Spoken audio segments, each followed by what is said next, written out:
Kita bersama-sama akan merenungkan bagian firman Tuhan yang baru saja dibaca. Mari kita berdoa. Segala puji dan syukur kembali kami naikkan ke hadirat Engkau Tuhan.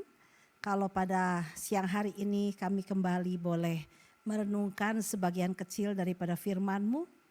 Kiranya Roh Kudus-Mu menolong kami, memberikan pemahaman dan pengertian kepada kami. Terlebih lagi Tuhan, kami dimampukan untuk boleh melakukan firman itu di dalam kehidupan kami.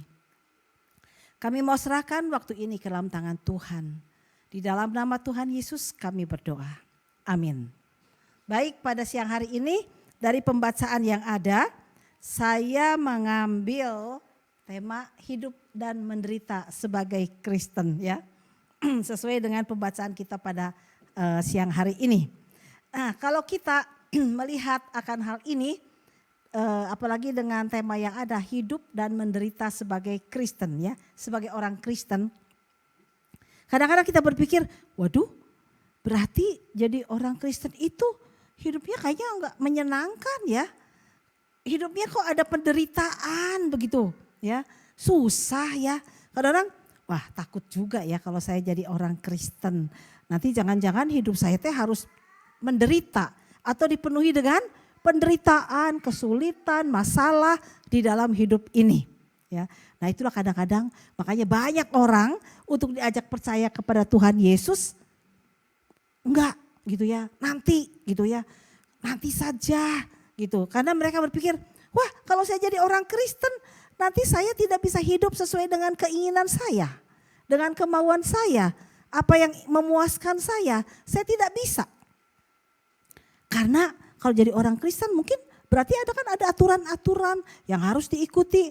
Wah, pusing saya. Apakah saya bisa atau tidak untuk mengikuti semua aturan-aturan yang ada itu. Jadi pikirannya sudah berpikir, wah, jadi orang Kristen itu susah. Jadi orang Kristen itu sulit. Nah, itu yang ada di pikiran kita. Tapi sebetulnya tidak demikian, ya. Tidak demikian. Memang ada pengorbanan, ya, yang kadang orang atau manusia sebut sebagai penderitaan. Tapi sebetulnya itu bukan penderitaan sebetulnya, ya. Tapi kadang orang menganggapnya sebagai penderitaan. Tuhan memberikan aturan adalah untuk kebaikan kita sebagai manusia. Apalagi sebagai orang yang percaya. Tuhan memberikan semua itu demi keteraturan, demi ketertiban, demi kebaikan kita sebagai manusia. Yang itu akan menjadi sesuatu yang akan justru memberikan kepada kita kebebasan dan kemerdekaan di dalam kehidupan kita. Ya, ada cerita gini, ada seorang pengemis gelandangan yang biasa hidup di bawah kolong jembatan. Ya. Kalau misalnya gelandangan, pengemis biasa tidur di kolong jembatan. Hidupnya sangat bebas, ya, semau-maunya dialah. Dan kemungkinan juga ya makan juga mungkin sambil angkat kaki. Dia makan, tangan tidak dicuci tangan pun enggak apa-apa, dia makan. Enggak usah pakai sendok pun, dia pakai tangan aja, ya. Dia makan dengan lahap, dengan enak apa yang ada itu, ya. Bahkan mungkin makanannya juga adalah makanan yang mungkin sisa orang lain, ya. Tapi dia makan gitu kan, ya. Tapi kemudian satu ketika Presiden Jokowi sedang datang untuk mengecek, ya. Datang ke lorong-lorong, datang ke kolong-kolong jembatan begitu, ya. Dan dia tiba-tiba terkesan dengan ada seorang gelandangan di situ. Lalu kemudian Pak Jokowi sangat terkesan dan tertarik. Lalu dia bilang, masih muda soalnya, ya, masih muda. Lah, kamu kenapa ada di sini? Mau nggak aku angkat jadi anakku? Nah, gitu kan kata Pak Jokowi, ya. Kemudian si gelandangan ini kaget, ya. Aduh, saya mau diangkat anak sama Pak Presiden, Pak Jokowi. Wah, tentu saya senang sekali. Lalu dia bilang, oh mau Pak, saya mau jadi anak Bapak, gitu kan, ya. Oke, kalau kamu mau, ayo ikut aku, ya, ke rumahku atau ke istanaku lah, begitu kan, ya. Akhirnya si orang gelandangan ini, ya, ikut dengan Pak Jokowi. Lalu sesampainya di tempatnya Pak Jokowi, kemudian dia disuruh mandi karena badannya udah kotor kan, di bawah jembatan udah mandi mungkin berapa bulan begitu kan ya. Badannya kotor, bajunya juga udah dekil gitu kan ya. Ayo sekarang kamu mandi, kamu ganti baju ya udah gitu ya. Lalu sesudah ini kamu duduk bersama dengan aku ya, kita mau makan bersama ya, makan ya. Lalu dia dilihat di situ di tempat makan, di meja makan itu ya, ada tempat duduk tertata rapi. Lalu di meja makan itu juga ada piring, ada sendok, ada garpu, mungkin ada pisau untuk potong daging. Si gelandangan ini kebingungan lihat, ini untuk apa ya? Karena tidak biasa pakai begitu kan ya. Ada apalagi ada pisau untuk mengiris daging begitu kan ya. Kebingungan, ini untuk apa gitu ya. Tapi dia nggak ngerti, dia lihat kiri, lihat kanan begitu ya. Terus orang semua makan rapi begitu ya. Nggak ada yang hap blek gitu, nggak ada. Tapi makan tuh tenang gitu, sesuap satu sendok. Lalu kalau ada daging harus dipotong dagingnya begitu kan. Lalu si orang ini, aduh kok makannya susah sekali ya. Biasa saya makan satu potong daging, plak makan gitu kan ya. Tapi sekarang ini kok susah sekali, harus hati-hati, sepotong. Aduh, dia merasa menderita sekali ya. Karena dia bukan begitu cara makan biasanya begitu ya. Nah akhirnya ketika orang-orang udah selesai makan, dia belum selesai makan. Akhirnya karena dia gak bisa makan, karena susah pakai peralatan itu, karena dia belum terbiasa. Akhirnya ketika orang-orang satu-satu hilang, dia tiba-tiba, dia juga hilang. Ada di mana? Di kolong meja, ya. Kolong meja lagi ngapain? Itu piringnya dibawa tuh ke bawah kolong meja, lalu dia lagi asik makan pakai tangan, hap gini ya. Terus daging juga, hap begitu kan ya. Nah itu, jadi enak udah kebiasaan begitu ya. Lalu dia dicari, kamu ada di mana? Kenapa kamu makan di kolong meja? Ini Pak, saya tadi gak bisa makan pakai alat-alat itu, saya lagi makan begini. Jangan, kamu harus makan di meja, harus belajar, harus berlatih. Nah gitu kan ya. Nah itu kadang-kadang orang tuh ya sebetulnya bukan penderitaan, tapi pola kebiasaan yang lama yang sudah ada dilakukan oleh orang itu. Dan kemudian sekarang harus melakukan sesuatu yang berbeda sekali dengan aturan-aturan, itu menjadi satu kesulitan dan bisa menjadi satu penderitaan. Karena apa? Dia tidak biasa. Ya, tidak biasa, susah sekali mau makan itu ya, lama. Padahal kalau dia biasa makan kan daging tinggal dicomot, gitu kan udah telan gitu kan ya. Nah sekarang udah bisa. Nah akhirnya dia aduh kok susah sekali ya. Kok makan aja harus diatur begini dan harus sesendok. Padahal saya makan sekali hap, satu piring itu paling 5 suap udah habis di perut saya. Dan sekarang harus sesuap. Berapa lama saya makan begini? Enggak tahan dia. Nah itulah ya. Nah maksud saya ini adalah gambaran bagaimana kehidupan kita ya. Kita sebagai manusia berdosa, kita sudah terbiasa hidup dengan apa mau-maunya kita. Ya. Lalu kemudian ketika kita dipilih dan dipanggil oleh Tuhan untuk menjadi percaya, tentunya ada penyesuaian yang harus kita buat dan kita lakukan sebagai anak Tuhan. Dan kadang-kadang itu cukup sulit buat kita. Karena apa? Karena kita tidak terbiasa dengan pola yang baru yang Tuhan ajarkan atau yang Tuhan mau dalam kehidupan kita. Dan kemudian kita akan berpikir, aduh susahnya ya jadi anak Tuhan gitu ya. Padahal Tuhan bilang enggak susah. Kamu tuh cuman harus berlatih atau melatih diri, begitu ya. Nah, jadi seperti yang di sini kita baca ya, hidup dan menderita sebagai orang Kristen. Di dalam 1 Petrus ini dijelaskan tentang bagaimana orang yang sudah percaya dan menerima Tuhan Yesus di dalam menjalani kehidupannya.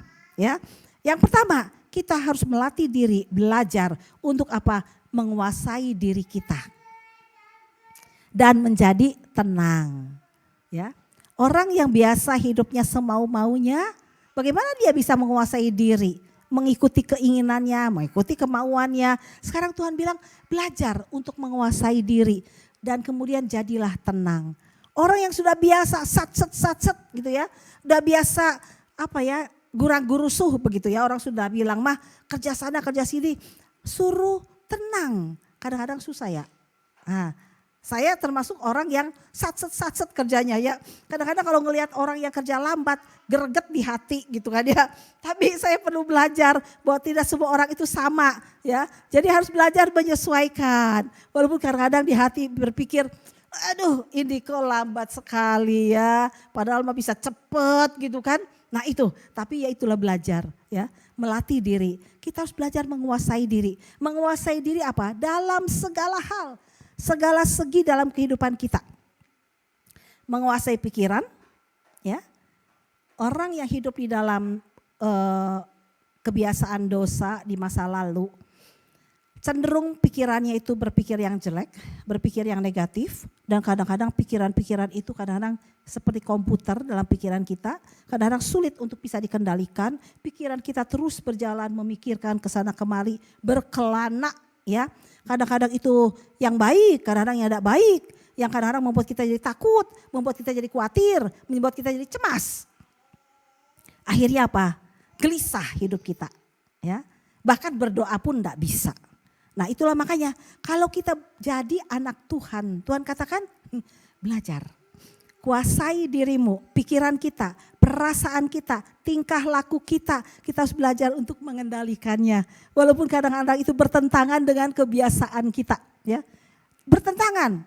Saya orang kerja, dikasih sakit, susah kerja ya. Kadang-kadang kok jadi lemot pikirannya. Kadang saya bilang, aduh, udah biasa pikirannya cepat. Terus jadi lemot. Kadang-kadang hati itu berontak. Duh Tuhan kenapa begini? Ya. Tapi Tuhan bilang, kamu itu justru dikasih kesempatan untuk istirahat. Kamu dikasih kesempatan untuk belajar tenang. Kamu belajarlah. Tenang sedikit. Kenapa aku gelisah begitu kan ya. Kalau gak kerja tuh kayak gelisah begitu kan ya. Saya kadang bilang, oh iya ya. Kadang-kadang diingetin sama Pak Yopi, sama anak-anak. Si Mami mah gitu kan ya. Iya apalagi kalau udah gak rasa sakit saya bilang. Saya tuh udah langsung mau lari seperti biasa. Tapi kadang-kadang nyut. Oh ya nyut, udah ingat nyut, itulah. Langsung oh ya Rem, saya masih sakit, saya bilang gitu kan ya. Nah itu seperti itu. Ya kadang-kadang ya begitulah pola kebiasaan seperti itu. Tapi kita harus melatih diri untuk bisa menguasai diri, jadi tenang, bisa berdoa gitu kan ya. Kadang-kadang gelisah juga pikiran gak bisa berdoa ya karena udah pikirannya kemana-mana. Nah kemudian kita juga perlu melatih diri belajar apa? Mengasihi dengan sungguh-sungguh seorang akan yang lain dan ini enggak gampang. Karena kita sebagai manusia berdosa sudah terbiasa hidup ini bersifat narsistik, berpusat kepada diri sendiri ya, lebih mementingkan diri begitu kan. Nah sekarang kita harus belajar keluar dari diri kita dan belajar mengasihi dengan sungguh-sungguh seorang akan yang lain. Enggak gampang. Ya saya juga belajar, enggak gampang itu. Tapi Tuhan bilang, kamu sekarang sebagai anak Tuhan perlu belajar mengasihi sungguh-sungguh seorang akan yang lain. Kemudian ini memberi tumpangan dengan tidak bersungut-sungut. Ini juga sesuatu hal yang enggak gampang juga ya, memberi tumpangan ya untuk bisa berbagi dengan orang lain. Kadang-kadang bisa iya oke, cocok, bisa juga enggak cocok dan itu bisa membuat hati kita jadi bersungut-sungut. Nah, kita harus melatih diri. Kalau memang Tuhan mengizinkan seperti itu, kita harus belajar untuk bisa menerima dengan lapang dada, dengan tulus dan ikhlas. Dan ini adalah perlu latihan juga ya. Kemudian layani seorang akan yang lain sesuai dengan karunia. Ini juga harus dilatih. Ya. Tuhan itu baik. Dia memberikan kepada kita modal, karunia, apa kepintaran kita, apa kepandaian kita. Masing-masing itu semua Tuhan sudah kasih. Kalau kita nggak bisa main drum kayak Jovi, kayak Brian, ya, kayak Lani nggak bisa main drum ya. Tapi Lani itu bisa memegang sapu dan membersihkan lantai. Apa itu bukan karunia? Itu adalah karunia yang Tuhan kasih. Bayangkan kalau lantai kotor, apa kita enak? Enggak. Nah, jadi setiap orang itu masing-masing sudah diberikan karunia oleh Tuhan sehingga kita belajar untuk melayani seorang akan yang lain sesuai dengan karunia. Dan semua itu Tuhan bilang sama karena saling melengkapi satu dengan yang lain. Ya, bayangin kalau di satu gereja semua main drum semuanya. ya, nggak ada yang nyanyinya, main drum semuanya. Itu dari awal ibadah sampai akhir ibadah, kebayang ya? Itu nggak akan enak gitu. Nah itu, jadi masing-masing apa yang Tuhan kasih kita belajar melatih diri sesuai dengan karunia yang Tuhan beri. Kemudian ini berbicara sebagai orang yang menyampaikan firman Allah, ya. Itu. Kadang-kadang mulut kita pakai untuk apa? Menjatuhkan orang lain. Kita berkata-kata yang kurang bagus tentang orang lain, ya. Dan kemudian pokoknya mah ngejelek-jelekin orang lain. Itu kebiasaan mulut kita. Tapi Tuhan bilang sebagai anak Tuhan, latih dirimu, ya, berbicara seperti orang menyampaikan firman Allah yang baik, ya, yang membangun, ya, yang memberikan kekuatan, ya. Dan kemudian belajar melatih diri untuk melayani dengan kekuatan yang dianugerahkan Allah. Melayani itu bukan beban, ya. Melayani itu adalah kesempatan yang Tuhan beri kepada kita, ya. Walaupun itu hanya sekedar mungkin nyapu, membereskan kursi, itu adalah kesempatan yang Tuhan berikan kepada kita. Dan supaya kita tidak bersungut-sungut, layani itu semua dengan kekuatan yang Tuhan berikan kepada kita, ya. Seperti untuk Tuhan. Supaya apa? Supaya Allah itu dimuliakan di dalam segala sesuatu. Nah itu, hidup orang Kristen yang berdasarkan 1 Petrus 4 itu menjelaskan seperti itu. Kadang-kadang gampang tapi dalam praktek agak sulit. Tapi Tuhan bilang kita harus membiasakan pola hidup kita seperti itu, ya, mengubah semuanya. Nah, kemudian bagaimana sikap dalam menghadapi penderitaan, ya, dalam hidup kita sebagai orang Kristen? Selain kita juga hidup harus dilatih sesuai dengan pola yang baru yang Tuhan mau. Dan itu bisa menjadikan satu kesulitan dalam hidup kita. Dan kita anggap itu sebagai satu penderitaan. Karena kita harus memangkas keegoisan kita. Ya, keakuan kita, kedagingan kita. Dan itu pasti tidak akan mengenakan dalam tubuh kita. Ya, tapi kita harus melatih diri. Selain itu ada penderitaan yang lain. Wah, bagaimana sikap dalam menghadapi penderitaan sebagai orang Kristen? Di sini juga ada dikatakan bahwa kalau begini katanya, jangan heran akan nyala api siksaan yang datang sebagai ujian, seolah-olah ada sesuatu yang luar biasa terjadi. Ya. Lalu Tuhan katakan, kita harus belajar melatih diri bersukacita sesuai dengan bagian yang aku dapat dalam penderitaan Kristus. Jadi dalam kehidupan kita seringkali Tuhan mengizinkan ada persoalan, pergumulan, kesulitan. Ya, selain kita harus mengubah pola kehidupan kita, Tuhan mengizinkan dalam hidup kita itu penderitaan yang disebut dengan apa? Nyala api siksaan yang datang sebagai ujian. Ya, kita bisa menganggap seperti itu, penderitaan apa yang sedang kita hadapi. Kesulitan apa yang sedang kita alami dalam kehidupan kita yang seolah-olah sebagai nyala api siksaan yang Tuhan izinkan datang dalam kehidupan kita. Pasti masing-masing punya, ya. Nah, yang terakhir yang saya alami adalah yaitulah itu satu kenyataan yang buat saya mah ada, karena saya mah orangnya enggak biasa sakit, ya. Enggak pernah sakit, enggak pernah ke rumah sakit sampai umur sekarang ini. Jadi enggak pernah masuk ruang operasi, enggak pernah. Pokoknya sehat, ya.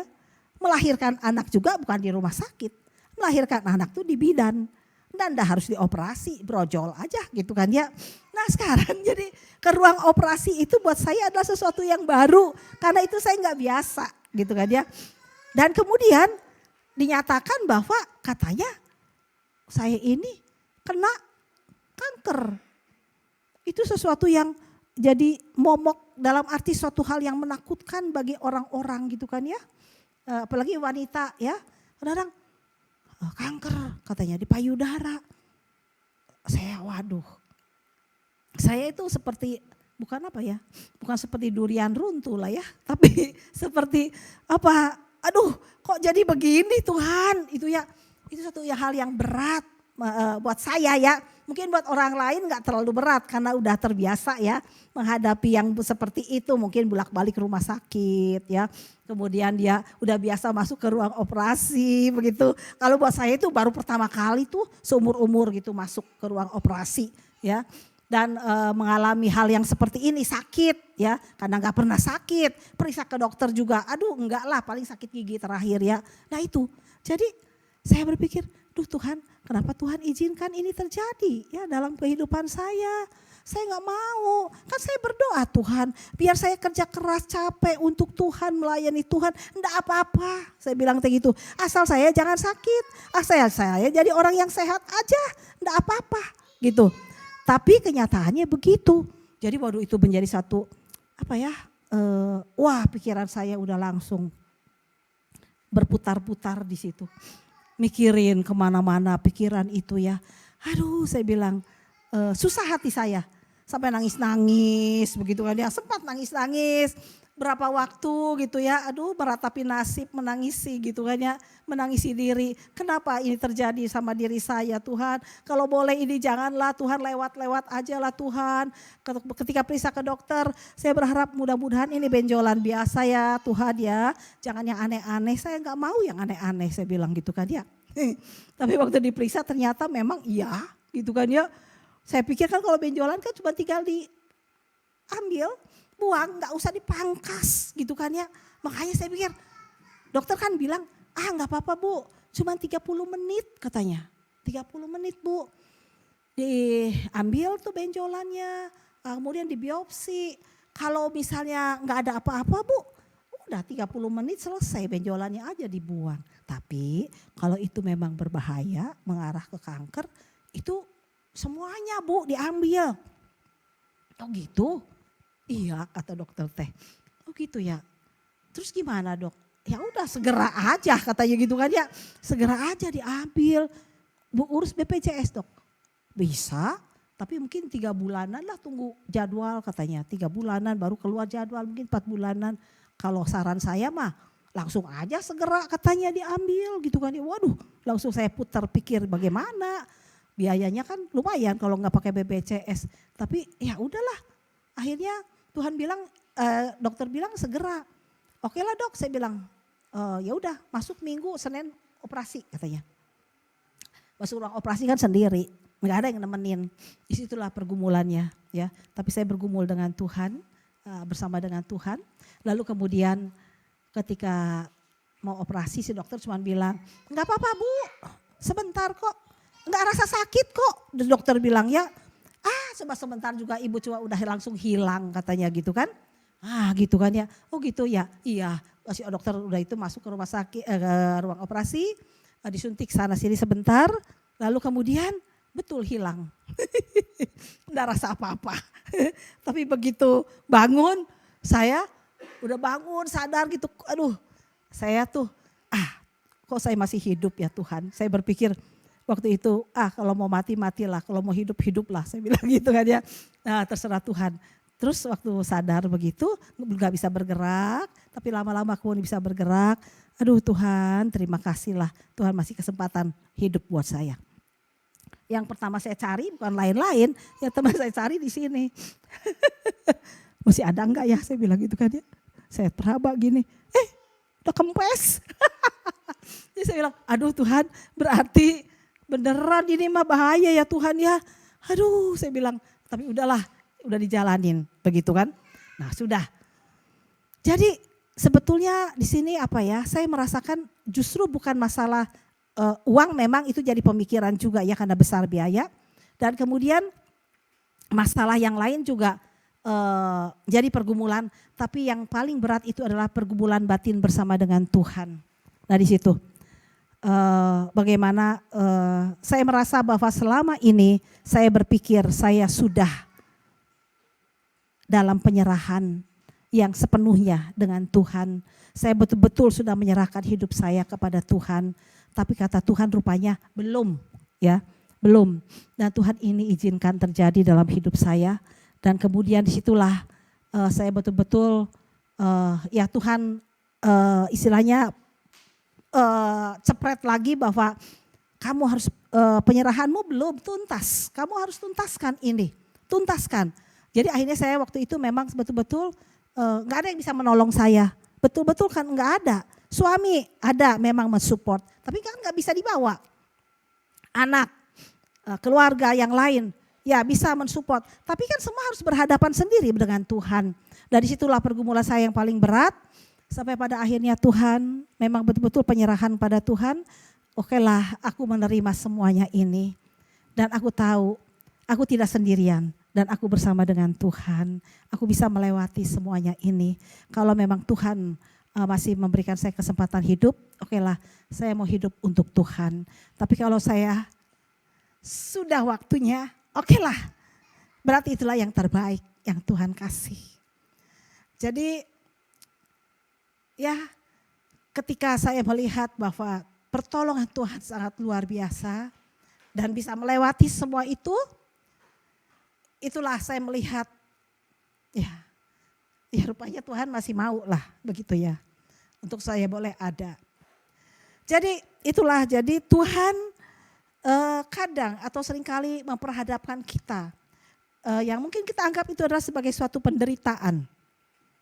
Karena tidak sesuai dengan apa yang kita harapkan, dengan apa yang kita inginkan. Dan itu terjadi dalam kehidupan kita. Dan kita memandang mungkin itu bisa menjadi satu masalah besar atau satu penderitaan dalam kehidupan kita. Tapi dengan peristiwa ini yang terakhir saya bisa melihat bahwa betul saya tidak sendirian. Tapi Tuhan ada.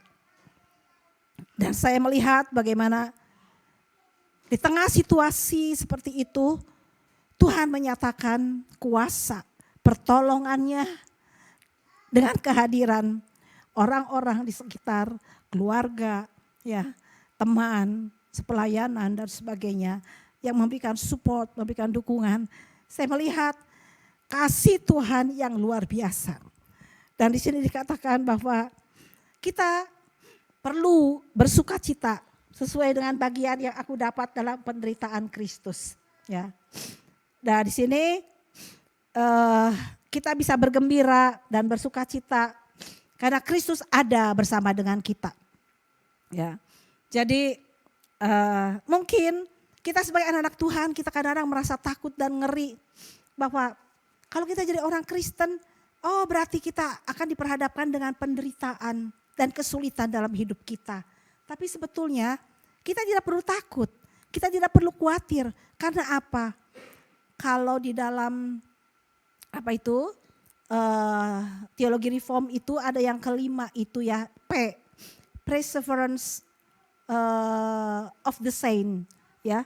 Jadi kalau kita orang yang dipilih, dipanggil oleh Tuhan, percaya kepada Dia, sebetulnya ada perlindungan, ada pemeliharaan, ada penjagaan bagi orang-orang yang sungguh percaya kepada Dia, gitu loh. Ada kekuatan yang akan Tuhan berikan kepada kita untuk menghadapi setiap kesulitan dan penderitaan, pergumulan, masalah yang ada dalam kehidupan kita. Ya, jadi kita perlu bersyukur kepada Tuhan karena Tuhan itu sangat baik, ya. Jadi tidak perlu khawatir ya. Sebagai anak-anak Tuhan saat ini Bapak Ibu Saudara, Tuhan kalau mengizinkan ada persoalan, pergumulan, kesulitan, penderitaan, sebetulnya itu adalah untuk kita itu semakin lebih lagi hidup bergantung kepada Tuhan, semakin lebih lagi percaya kepada Dia, semakin lebih lagi belajar untuk taat dan percaya. Dan kita boleh melihat bagaimana kuasa Tuhan dinyatakan di dalam kehidupan kita. Dan kita bisa mengatakan seperti Ayub. Dulu kata orang, aku ini mengenal Allah, siapa Allah itu. Tapi aku sekarang mengatakan sendiri, siapa Allah itu yang sungguh sangat luar biasa di dalam kehidupanku. Ya, nah itulah. Dan kemudian sebetulnya penderitaan yang sesungguhnya bukan masalah-masalah seperti itu. Karena itu adalah menyangkut pribadi kita yang dibentuk oleh Tuhan untuk menjadi semakin lebih disempurnakan di hadapan Kristus. Untuk semakin lebih dimurnikan dan carang-carang itu dipotong ya yang tidak berguna. Ya, dipangkas oleh Tuhan supaya hidup kita itu sungguh diberikan hanya kepada Dia dan hanya percaya kepada Dia saja. Yang sesungguhnya penderitaan yang seharusnya kita alami sebagai anak-anak Tuhan, sebagai orang percaya adalah yang berikutnya. Berbahagia jika dinista karena nama Kristus, ya. Bukan karena menderita sebagai pembunuh, sebagai pencuri, sebagai penjahat, sebagai pengacau, atau menderita karena masalah-masalah yang ditimbulkan karena kebodohan kita sendiri. Bukan. Ya. Jadi penderitaan yang sesungguhnya itu justru adalah ketika kita sedang memberitakan kabar baik, ketika kita sedang memberitakan Injil Kristus dan kemudian kita mendapatkan aniaya, itulah sebetulnya penderitaan yang sesungguhnya. Kalau penderitaan-penderitaan yang seperti yang saya alami, sebetulnya itu adalah penderitaan yang memang Tuhan mau supaya saya itu lebih dimurnikan di hadapan Tuhan. Tapi penderitaan yang sesungguhnya adalah ketika kita memberitakan siapa Yesus itu. Dan kalau kita sampai menderita dikatakan adalah jangan malu karena kita menderita sebagai orang Kristen. Ya. Karena apa? Kalau harus menderita karena kehendak Allah, kita harus menyerahkan apa? Jiwa kita dengan selalu berbuat baik kepada Pencipta yang setia, ya. Cuma, ya, kita tidak akan mampu hidup sebagai orang Kristen, menderita sebagai orang Kristen, kalau yang menjadi dasar yang dijelaskan dalam Kidung Agung itu tidak kita pahami. Kidung Agung menggambarkan tentang bagaimana kasih Tuhan yang sangat luar biasa kepada kita, yang digambarkan dengan kasih antara lelaki dan perempuan, ya, karena memang kita manusia sulit untuk menggambarkan cinta kasih Tuhan. Dan kemudian di Kidung Agung menggambarkan bahwa cinta kasih Tuhan itu begitu kuat, ya, seperti cinta kasih seorang pemuda dan seorang gadis. Kalau kita punya cinta, punya kasih, ya, rela berkorban, ya kan? Gak ada hujan, angin, badai, ya. Kalau mau menemui sang pujaan hati, kita itu akan terjang semua itu demi cinta kita kepada Dia, begitu kan? Nah, itu manusia, ya, digambarkan seperti itu. Cinta kasih Tuhan itu lebih berkali-kali lipat daripada cinta manusia, ya. Cinta manusia aja udah seperti itu, ya, tapi cinta kasih Tuhan itu lebih daripada itu. Makanya bukti yang paling nyata itu adalah dengan apa? Pengorbanan Dia di kayu salib. Dia mau mati untuk kita karena Dia begitu mengasihi kita dan mencintai kita.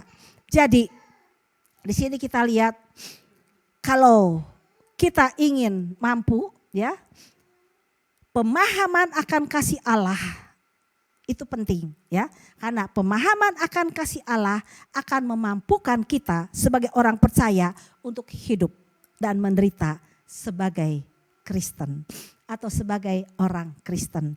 Kalau tanpa pemahaman tentang itu akan sulit bagi kita untuk mau hidup dan menderita bagi Kristus.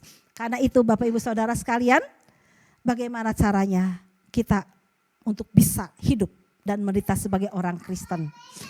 Kita harus apa? Bertumbuh di dalam kasih karunia Tuhan dan teruslah belajar untuk mengenal kasih itu di dalam kehidupan kita. Maka kita akan dimampukan.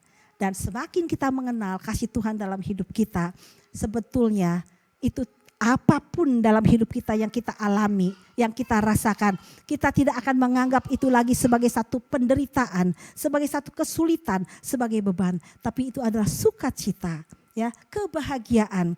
Bagaimana kita bisa ikut ambil bagian untuk apa di dalam penderitaan Kristus dan kemudian kita bisa merasakan satu kebahagiaan yang tidak bisa dibayar oleh uang atau oleh apapun juga, karena itu ada di mana yang tumbuh di dalam hati kita, yang keluar dari hati kita. Karena apa? Karena kasih Kristus ada di dalam hidup kita. Amin. Mari kita berdoa.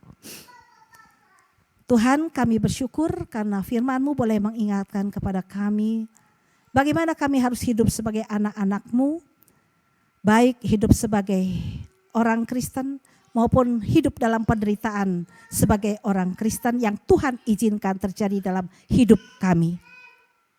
Kami berterima kasih karena kami boleh belajar untuk mendasarkan semua itu kepada kasih Tuhan yang luar biasa, yang boleh Tuhan tunjukkan dan sudah Tuhan buktikan di dalam kehidupan Kristus bagi kami. Biarlah kiranya Tuhan, kami anak-anak-Mu boleh terus belajar untuk mengenal kasih Tuhan dalam hidup kami, sehingga kami dimampukan untuk belajar taat dan percaya kepada Tuhan dan hidup sesuai dengan kehendak-Mu, walaupun kami harus hidup di dalam penderitaan yang Tuhan izinkan terjadi dalam hidup kami ketika kami memberitakan akan kasih Tuhan kepada orang lain yang ada di sekitar kami. Terima kasih Bapa, Kau memberkati hamba-Mu, Kau memberkati setiap anak-anak-Mu yang saat ini boleh ada di tempat ini maupun secara online. Kami serahkan waktu ini ke dalam tangan Tuhan. Di dalam nama Tuhan Yesus kami berdoa. Amin.